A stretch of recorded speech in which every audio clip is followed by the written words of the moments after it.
So I'm Matt from Blue Ridge, and today we're going to take a look at sort of our modular load carriage system, right, which is the MOLLE PALS platform. You'll see this in a lot of military stuff and a lot of law enforcement stuff, and basically what that refers to is this webbing, which based on the government spec is 1-inch webbing, 1 inch apart, with a stitch line or a bar tack every 1.5 inches. Now you'll see this slitted, and there's a bunch of different ways to kind of make this happen, but it all works on the same premise, right? And the same sort of size stuff, right? So it becomes interchangeable. And now a very brief history of PALS and MOLLE. The Pouch Attachment Ladder System, or PALS, is used to attach pouches and other accessories onto backpacks, bags, vests, and panels. PALS was popularized in the early 2000s by the US military, especially in their backpack system called Modular Lightweight Load Carrying Equipment, or MOLLE. The name stuck, and now PALS and MOLLE are often used interchangeably. One of the reasons that we really like this sort of MOLLE's PALS platform is that two things. One, a bunch of stuff suddenly becomes interchangeable, and again, going back to the concept that most new products you see out there are sort of designed around a specific thing, so they only have a life cycle of that product, as opposed to being able to interchange those pieces. So we want to stay away from design obsolescence. So as you change vehicles and you change kit, you've got the ability to kind of move this and set this up the way that you want it, and a lot of our stuff works within the system. So we're going to start with a seat back panel, right, which has got some Velcro on the top, so you can add pouches, and again, you could take the pouch out of a tool bag and Velcro it to the top of your panel. So if you've looked at our other Modular by Design videos, you'll see that one that talks about tool bags and all the interchangeable pouches and fun stuff that's there. Next, basically, we take a look at these MOLLE PALS pouches, and basically you weave the webbing on the back through these, right? So I can set up a water bottle pouch. This is a medium GP pouch. I can set up 2 medium GP pouches and a water bottle pouch, and 3 medium GP pouches. I can put small GP pouches. I can put mediums across here, all kinds of different sizes within this platform. I can hook things to it and carabiner things to it. I can do all kinds of fun stuff with this. Now the great thing about it is, from here I can say, let's take this medium GP pouch. I don't have a use for it on the back of my seat anymore because whatever I was using to kit that for in that vehicle stopped making sense and I don't need it. But on the front of my cook kit bag, bam, it attaches right to the front of my cook kit bag.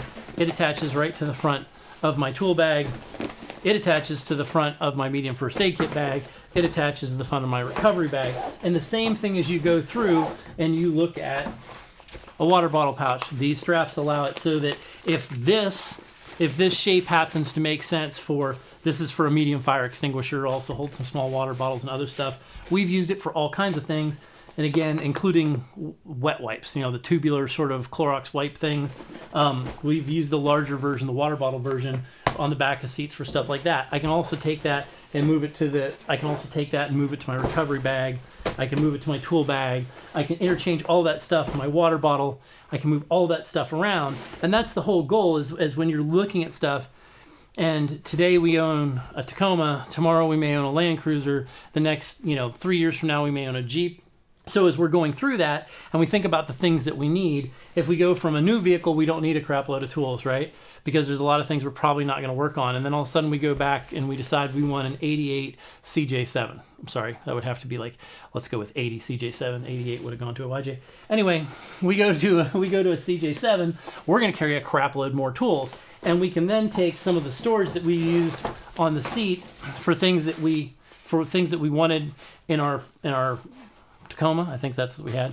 And we can take some of that stuff from the seat and we can move it to the tool bag so we can store extra tools and parts and stuff like that. Now again, if you've got a Land Rover, you just need to get all of it because you need all the tools and all the stuff. I apologize, Land Rover guys. I have owned one and you needed all the stuff and all the tools.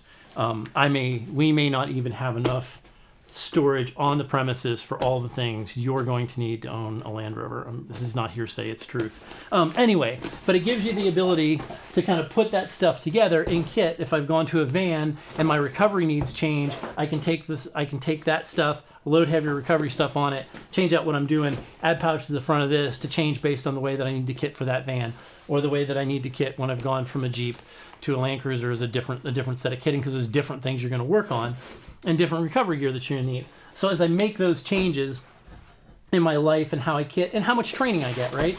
So if I started out with a small first aid kit bag and I've got more first aid training and I need to haul, I'm going to haul more first aid kit gear because I know how to use more of it, bam, I go to a medium. My first aid kit now is not, my small is not designed obsolescence. It now moves into a different part of my kitting, right? Same thing with my tool bag. If I went from I went from a sling because I didn't need much because I've got a fairly new vehicle, and I get rid of the sling. Well, those pouches can be used for something else. The sling can be used for something else. It hangs in the car, does all these fun different things you can do with it. Check that out on the website. You'll find all kinds of good ideas on how to use products in different ways than they were originally intended. But anyway, it gives you the ability to move those pouches around on all kinds of different platforms. So again, it keeps this from being an obsolete piece if suddenly it doesn't make sense for me to put it here because I've got 3 water bottles here because the number of children in my back seat has gone up from 1 to 3 over the course of 4 years, and these pouches are not what I need. I now need sippy cup pouches. So I'm now got lined with sippy cup pouches, and now what am I going to do with these? Okay, great. So I move my what used to be my Cool Guy Light pouch, and now is replaced with my dad's sippy cup pouch, and I move that to my tool accessory stuff, or I move that into my recovery gear stuff. So as your life changes, as your vehicle changes, the equipment is still usable across that. And again, that does a couple things. It keeps stuff out of the landfill, right? Because we can continue to reuse it. It keeps us from throwing it in storage and having it parked there for the next 10 years until we finally pull it out and decide to sell it on eBay when suddenly this is kind of OG and somebody wants to pay too much for it. That it's going to happen someday. It's an investment, really. Anyway, so as you're looking at it, that's sort of the concept behind most of what we do. Now, obviously, we do a few pieces that are specific to something, but very few. Almost everything is designed to work with one another and to be able to be moved from one section of platform or from one bag to the next. So we have another video where we've talked about sort of all the Velcro pouch pieces and how they all work across different pieces of the platform. So you can see that this one's obviously about the MOLLE piece, but it talks about how you can use all these different pouches on the inside of a tool bag in different spots. So you should be able to find a link to that video somewhere here, all that fun stuff.